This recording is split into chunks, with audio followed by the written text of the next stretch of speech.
మొట్టమొదటిసారిగా వచ్చిన అసలు శిష్యులైన పోలీసుల మన కనకమాలక్ష్మి.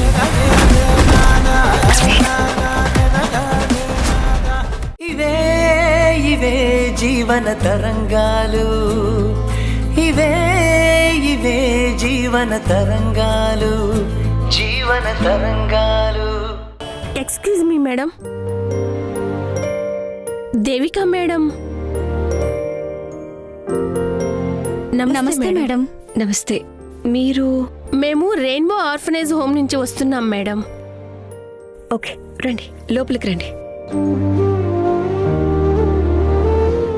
మిమ్మల్ని సన్మానించుకునే అవకాశం ఇలా వచ్చినందుకు చాలా సంతోషంగా ఉంది మేడం. దేనికి ఈ సన్మానం? నేను మీకేం హెల్ప్ చేశాను? చాలా పెద్ద హెల్పే చేశారు మేడం. ఏం చేశాను? నాకేం చేసినట్టు గుర్తులేదే.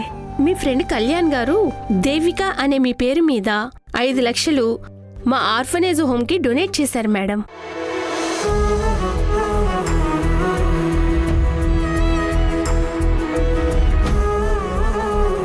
కళ్యాణ్ చేశాడా? అవును మేడం.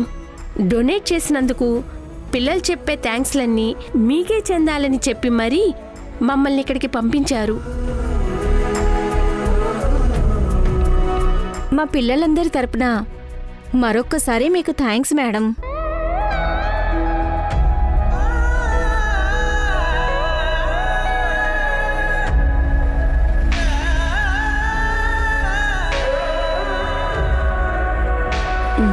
Thank you. ముందు మీరు కూర్చోండి. సరే మేడం. కళ్యాణ్ లాంటి నిస్వార్థమైన ఫ్రెండు మీకు దొరకటం మీ అదృష్టం మేడం. తన డబ్బుని డొనేట్ చేస్తే వచ్చే పుణ్యం మీకు దక్కాలని మీ పేరు చెప్పడం రియల్లీ గ్రేట్ మేడం. డోనర్స్ బోర్డులో మీ పేరే ఫస్ట్ ఉంది మేడం. సరే మేడం, ఇంకా డోనర్స్ని కలవాల్సి ఉంది. వెళ్ళొస్తాం. వస్తామండి.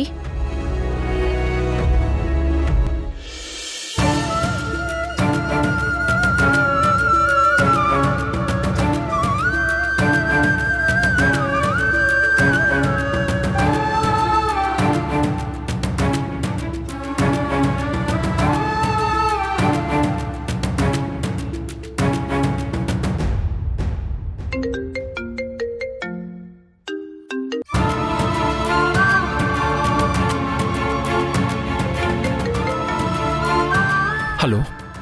నువ్వు అక్రమదారుల్లో సంపాదించిన సొమ్ముని నా పేరు మీద డొనేట్ చేసి చేసిన పాపాల్ని మోసాల్ని కడిగేసుకోవాలని చూస్తున్నారా? నువ్వే అన్నావు కదా దేవిక, అది అడ్డదారుల్లో వచ్చిన డబ్బు అని. అందుకే 10 మందికి ఉపయోగపడేలా మంచి పనుల కోసం ఖర్చు పెట్టాలని నేను నిర్ణయించుకున్నాను. నీ డబ్బుని నీ పేరు మీద డొనేట్ చేయకుండా నా పేరు మీద ఎందుకిచ్చావు? నా పర్మిషన్ లేకుండా ఎందుకు నా పేరును వాడుకున్నావు? మంచి మనసున్న నీ పేరు మీద డొనేట్ చేయాలన్నది నా ఆశ దేవిక. అలా నీ పేరు మీద చేస్తే నిన్ను ఆదర్శంగా తీసుకుని మరికొంతమంది ఇలాంటి మంచి పనులు చేయడానికి ముందుకొస్తారు. అలా వస్తే కష్టాల్లో ఉన్నవాళ్ళకి ఎంతో కొంత మేలు జరుగుతుందన్న ఇంటెన్షన్తోనే నీ పేరు చెప్పాను దేవిక. నేను చేసిన పాపాలు నీకంటకుండా నేను చేసిన మంచి మాత్రమే నీకు చెందాలని ఆశిస్తున్నాను. నా దగ్గరున్న చివరి రూపాయి వరకు ఇలా పక్క వాళ్ళకి యూజ్ అయ్యేలా నీ పేరు మీదే దాన ధర్మాలు చేస్తా. ఆ పుణ్యమంతా నీకు చెందేలా చేస్తాను దేవిక. నీకు నా మీద నమ్మకం కలిగి నన్ను భర్తగా మళ్ళీ యాక్సెప్ట్ చేసినప్పుడే మనిద్దరం కలిసి భార్యాభర్తలుగా ఇంకొన్ని మంచి పనులు చేద్దాం.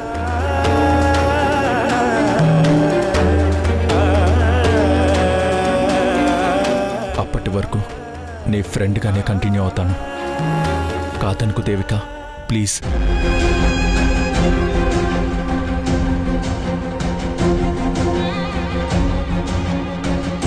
ప్రెస్టేజ్ కోసం తప్పించే మీరు 10 మంది మంచి కోసం ఆలోచించే స్థాయికి ఎదిగారంటే తప్పకుండా మీలో మార్పు వచ్చిందని ఫీల్ అవుతున్నాను.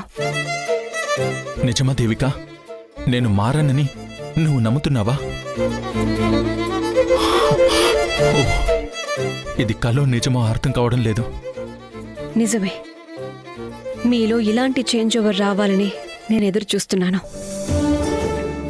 Thanks Devika, thank you so much. Devika, ఈ జన్మకి ఇది చాలు. ఇక్కడి నుంచి నేను ఇలాగే ఉంటాను, ప్రామిస్. మారిన కళ్యాణ్ ఎలా ఉంటాడో నేను నీకు చూపిస్తాను. ముందు మీ హెల్త్ జాగ్రత్త. ఇలాంటి పనులు కంటిన్యూ చేస్తూ వెళ్తే మీరు తొందరగా క్యూర్ అవుతారు.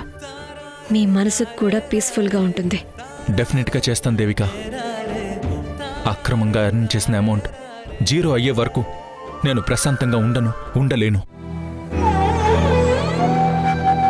ఈ డబ్బుని నేను దగ్గర చేసుకుని నిన్ను దూరం చేసుకున్నాను. ఇప్పుడు అదే డబ్బుని దూరం చేసుకుని నిన్ను దగ్గర చేసుకుంటాను. నిజం దేవిక, ఇట్స్ మై ప్రామిస్. ముందు మాట నిలబెట్టుకోండి. బాయ్.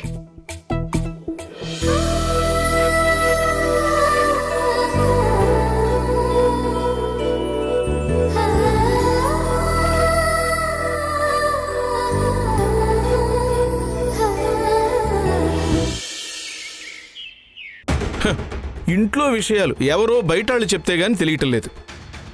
దేని గురించి మాట్లాడుతున్నారు? కీర్తి పెళ్లి గురించి. తనకెవరో అమెరికా అబ్బాయితో పెళ్లి కుదిరిందటగా. ఆ సంగతి ప్రమోద్ లెక్చరర్ చెప్తే గాని నాకు తెలియలేదు. నేను అంత సులకనైపోయానా మీకు? మొగుడంటే లెక్కలేదా?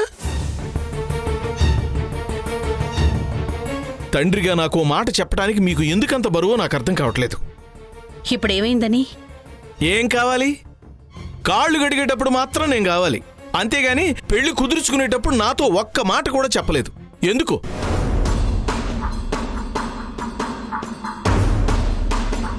నువ్వైనా అబ్బాయి మంచి చెడ్డలు కనుక్కున్నావా?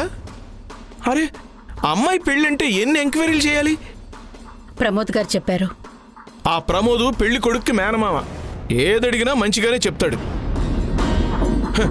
మా మేనల్లుడు నోట్లో ఏలు పెట్టినా కొరకడండి అని కూడా చెప్తాడు. మనకా తెలివి ఉండాలి కదా. బయట వాళ్ళని ఆరాధియాలి. అవును, ఆ అబ్బాయి తరపున ఇంకెవరున్నారట? తెలీదు, ఎవరూ లేరని చెప్పారు. ఆ అబ్బాయి ఏ కాలేజీలో చదివాడట? పే సీటా, మెరిట్ సీటా? పేరెంట్స్ ఏం చేస్తారట? పలానా కాలేజ్ అని చెప్పారు. సర్టిఫికెట్స్ చూపించండి అని అడగలమా?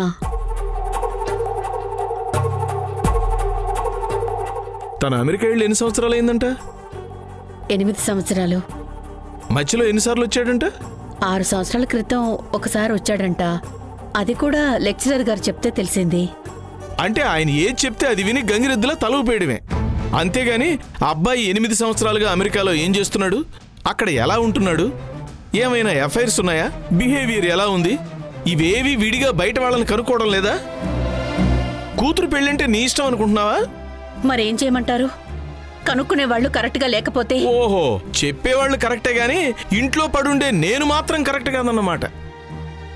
బయట వాళ్ళు ఎవరేం చెప్పినా మీ చెవులకు వినసొంపుగా ఉంటుంది. నా కూతురు పెళ్లి విషయం నాకు చెప్పకుండా మీరెలా చేస్తారని అడిగితే మాత్రం మీకు కంపుగా ఉంటుంది.